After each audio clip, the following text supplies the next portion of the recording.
भारत की राजकीय भाषा, भारत सरकार की, केंद्र सरकार की राजकीय भाषा हिंदी है, ना कि अंग्रेजी।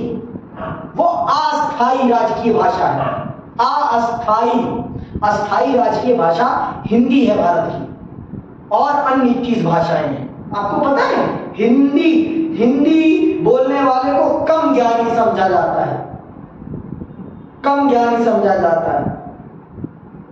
आचार्य रामचंद्र शुक्ल को पढ़ लीजिए, आपको पता चल जाएगी आपकी औकात अंग्रेजी वालों, आप कितने पानी में हैं, आप कितने पानी में हैं आपको पता चल जाएगा। कभी प्रेमचंद के उपन्यास पढ़िए तो आपको पता चल जाएगा कि लेखन शैली क्या होती है, लेखन शैली में समाज को कैसे उत्कृष्ट तरीके से व्याख्यायित किया जाता है, वो बता देंगे आपको।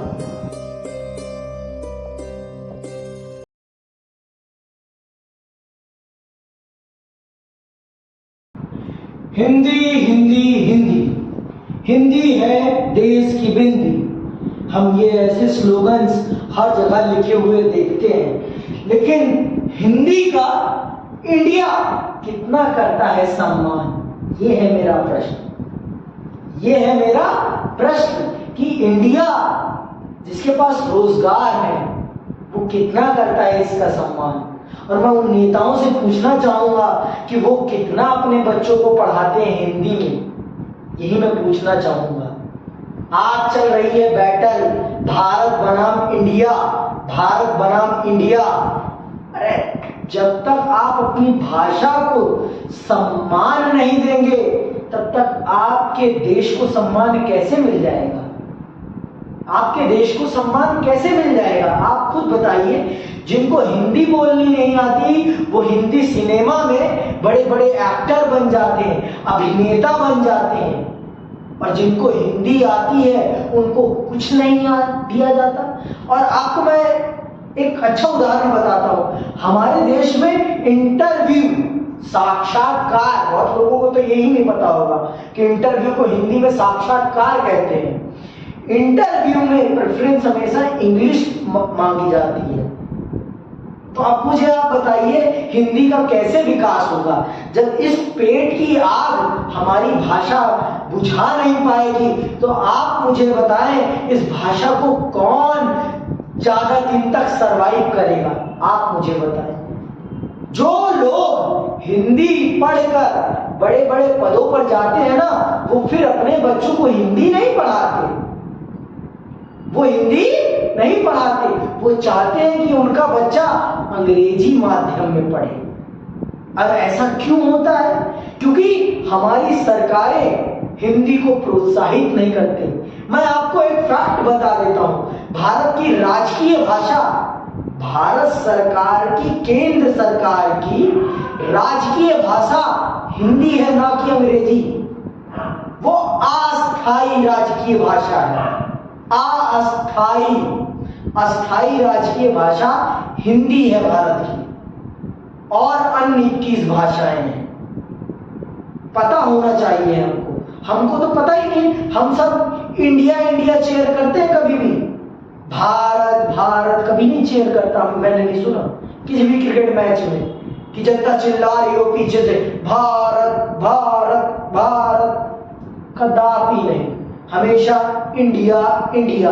और आज इंडिया बनाम भारत चल रहा है।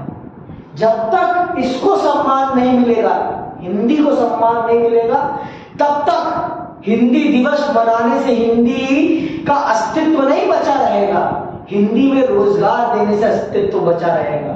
मैं आपको हकीकत बताता हूं, प्राइवेट इंस्टीट्यूट जितने भी होते हैं वो मांगते क्या है? English fluency, English fluency. क्यों भाई, देश तो हिंदी भाषा वालों का है, तो आप इंग्लिश फ्लुएंसी क्यों मांग रहे हैं?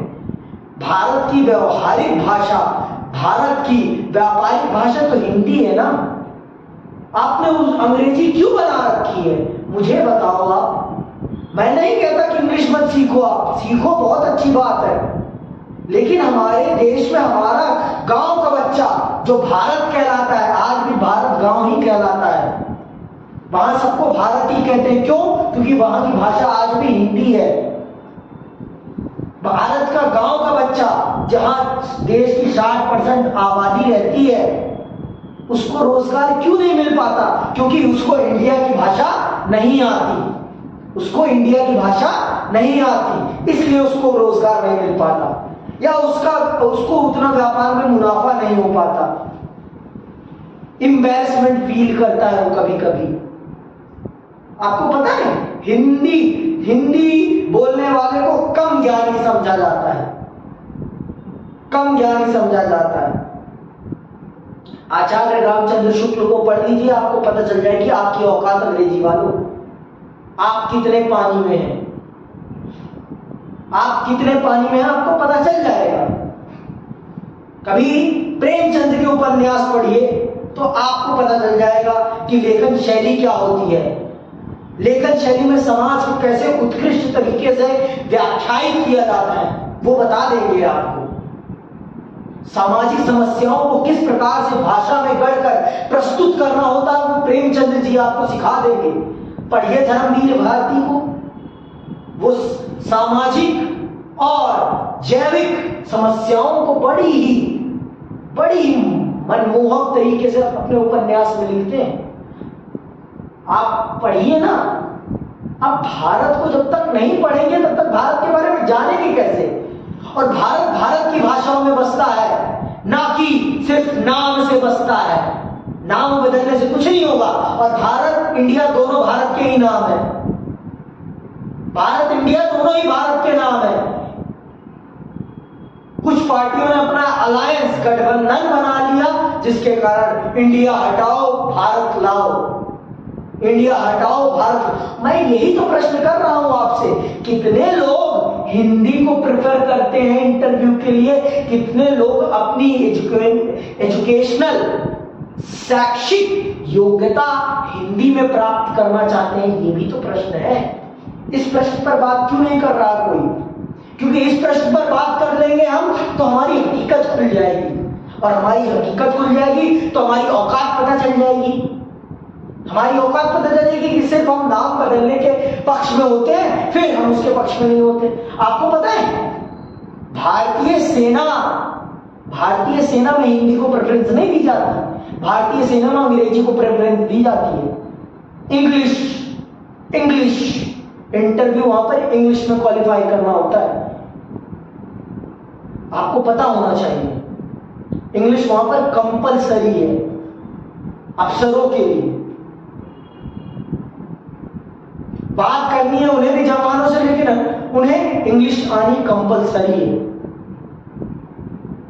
सेना देश की है, सुरक्षा देश की करनी है, लेकिन आनी वो भाषा चाहिए जिसका हमारे देश से कोई संबंध नहीं है, कोई संबंध नहीं है। बस हाँ, ये दिखाने के लिए होता है कि ऊंच नीच, भाषाई ऊंच नीचता दिखाने का ये तरीका बन गया है आज, कि we are elite, linguistic chauvalism करते हैं, linguistic chauvalism। आपने कक्षा 12वीं में जब लास्ट लेसन पढ़ा होगा जर्मन फ्रेंच भाषा का, तब आपको समझ में आ जाएगा कि अपनी भाषा का महत्व कितना है। हमारे देश में हम कितना अपनी भाषाओं का सम्मान करते हैं, आप खुद देखिए ना। आप घर में बोलना पसंद करते हैं, लेकिन बाहर बोलना नहीं। मेरी मातृभाषा अवधी है, अगर मैं बाहर जाकर यही अवधी में बोलूं ना, लोग उसे ज्यादा ध्यान से नहीं सुनेंगे। और अगर मैं वही चीज हिंदी में बोलूंगा तो चलिए एक बार के लिए सुन, इंग्लिश में बोलूंगा हाँ आंखें फाड़ के सुनेंगे। यही तो अंतर है ना। अंग्रेजी जो बोल रहा है वो ज्ञानी है, और हिंदी जो बोल रहा है वो मूर्ख है। ये जो ज्ञान का स्टैंडर्ड हमने बनाया है, मापन का तराजू जो हमने बनाया है ना, ये सरासर गलत बनाया है। आपको बता दूं, मैं कॉलेज में बाइलिंगुअल बहुत सारे टीचर नहीं पढ़ाते। वो कहते हैं हम इंग्लिश में ही पढ़ाएंगे, इंग्लिश में ही पढ़ाएंगे। क्यों भाई? जो गांव के परिवेश से बच्चा आ रहा है, क्या उसको पढ़ने का अधिकार नहीं है? उसको भी तो पढ़ने का अधिकार है। उसके माता पिता भी तो आपको फीस दे रहे हैं, आपकी जो तनख्वाह आ रही है उसमें उनका भी तो योगदान है। तो उसको क्यों नहीं पढ़ाएंगे आप हिंदी में, उसकी मातृभाषा में क्यों नहीं पढ़ाएंगे भाई? आप बाइलिंगुअल पढ़ाइए। एक ऐसी भाषा का चयन कीजिए जो दोनों समुदायों के बच्चों को, दोनों वर्ग के बच्चों को, अंग्रेजी वर्ग और हिंदी वर्ग, दोनों वर्ग के बच्चों को समझ में आए। क्यों आप ऐसी भाषा का चयन कर रहे हैं जिसका कोई संबंध ही नहीं है? और कौन सा ऐसा भारत का बच्चा अंग्रेज हो गया है जिसको अंग्रेजी में ही सोचना आता है, हिंदी तो समझ में ही नहीं आती? मैं दक्षिण भारत की बात नहीं कर रहा हूं। दक्षिण भारत के बच्चों की भी यही समस्या है कि उनको उनकी मातृभाषाओं में शिक्षा नहीं दी जाती। मातृभाषा में जब तक शिक्षा नहीं होगी तब तक आप भी नौकरी मांगते रहेंगे। आप फेसबुक के फाउंडर नहीं बनेंगे, ना आप ट्विटर के फाउंडर बनेंगे। आप बस उनके लिए काम करेंगे। ये जहां वीडियो जा रही है यूट्यूब पे, हम क्यों नहीं बना पाए यूट्यूब? कभी सोचिए ना इस बात पर, क्योंकि हम अपनी भाषा को प्रमोट नहीं करते। और आप खुद बताइए मुझे, यूट्यूब पे हिंदुस्तान में किस भाषा में ज्यादा कंटेंट है? किस भाषा में ज्यादा लोग सुनना पसंद करते हैं? हिंदी में। फिर भी इस भाषा को वो सम्मान नहीं मिलता जो इसको मिलना चाहिए। क्यों नहीं मिलता भाई इसको वो सम्मान? मेरा ये प्रश्न है। अगर इसको सम्मान नहीं मिलता तो भारत को इंडिया को भारत बनाने से कोई फायदा नहीं होने वाला। और इंडिया भारत एक ही है। संविधान पढ़ो, मूर्खों की तरह पार्टियों को फॉलो मत करो। पार्टियां फॉलो करने से देश नहीं बनेगा। देश बनेगा संविधान को फॉलो करने से। आप समझिए, पार्टियां आती हैं, आपको मूर्ख बोल रहा हूं, मूर्ख बनाती हैं और आपके मुंह पे ऐसा कसीट के तमाचा मार के आपका एक वोट आपसे लेकर 5 साल के लिए चली जाती है। आप में से कितने लोग जानते हैं आदि शंकराचार्य का नाम? आदि शंकराचार्य का नाम आप में से कितने लोग जानते हैं? आदि शंकराचार्य ने धर्म को प्रचारित करने के लिए लाठी डंडा तलवार नहीं उठाया था। लाठी डंडा तलवार नहीं उठाया, बस अपनी मीठी वाणी उठाई थी। और उस वाणी के माध्यम से पूरे भारत को धार्मिक सूत्र में बांध दिया था, एक सूत्र में। तो वाणी है, तलवार नहीं है धर्म को प्रचलित करने में। और रोज मैं देखता हूं टीवी चैनल्स पर धार्मिक डिबेट्स। थोड़ा तो समझिए, हिंदी दिवस आ रहा है, बहुत सारे ऑफिसेज स्कूल्स में हिंदी पखवाड़ा चल रहा है। पखवाड़ा क्यों भाई? हिंदी दिवस के टाइम ही याद आती है, उसके बाद आप भूल जाते हैं। इंटरव्यू के समय क्यों भूल जाते हैं कि बच्चे को इंटरव्यू नहीं साक्षात्कार देना है, उससे साक्षात्कार करना है, उसको समझना है, उसके अंदर कैपेबिलिटी, उसके अंदर जो योग्यता है उसको समझना है, भाषा को नहीं समझना है। भाषा माध्यम है, भाषा योग्यता का प्रतीक नहीं है। और हिंदी वालों को तो अयोग्य ठहरा दिया जाता है अगर उनको अंग्रेजी नहीं आती है तो। और मैंने खुद अनुभव किया है भाषा के आधार पर भेदभाव, इसलिए मैं बोल रहा हूं। कोई नीचे ये कमेंट ना करे कि तुझे नहीं आती। बोलने से पहले सोच लेना और मेरी वीडियोस डाल के देख लेना कि मेरे अंदर कितनी क्षमता है, उसके बाद बोलना, उससे पहले मत बोलना। समझ में आई मेरी बात? आप समझिए इस बात को कि भाषा के आधार पर आप कितना भेदभाव करते हैं। यूपीएससी उठा लो, अबे अंग्रेजों का देश है ये। बताओ मुझे, अंग्रेजों का देश है कि हिंदुस्तानियों का देश है कि इंडियंस का देश है? Option is yours, choose the correct answer. करो भाई, विकल्प आपके सामने कि भारतीयों का देश है या अंग्रेजों का देश है या इंडियंस का देश है। आप चयन कीजिए सही उत्तर का। आप चयन कर लेंगे तो मैं मान जाऊंगा कि आप सच्चे भारतीय हैं। सच्चे भारतीय बनिए। सच्चे भारतीय का अर्थ इंडियन भी है और भारतीय भी है, अंतर कुछ नहीं है। और जो कहता है अंग्रेजों का दिया हुआ नाम है, अंग्रेजों का दिया नाम है, हमें इंडियन इसलिए कहा जाता है क्योंकि हम सिंधु नदी के किनारे रहते थे। सिंधु को ग्रीक में इंडी कहते थे, इंडी से इंडिया निकला है बस। इसके पीछे तर्क और कुछ नहीं है।